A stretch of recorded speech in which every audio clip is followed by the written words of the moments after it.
Hi guys, কেমন আছো তোমরা? শুভ সন্ধ্যা। তোমরা সবাই আশা করি ভালো আছো, আমিও ভালো আছি। আজকে সন্ধেবেলার কি তৈরি হচ্ছে দেখো।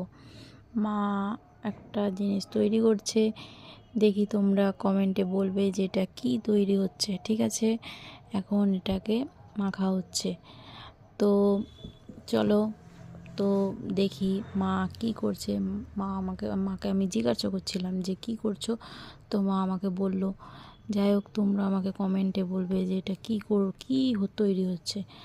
ঠিক আছে, তো আজকে সন্ধেবেলা গরম গরম আমি তাও বলে দিচ্ছি, আমাদের গরম গরম মালপোয়া তৈরি হচ্ছে। তোমাদের মধ্যে কি বলে সেটা জানিও কমেন্টে। ঠিক আছে, আর তোমরাও চলে এসো, গরম গরম মালপোয়া খাওয়া হবে। তো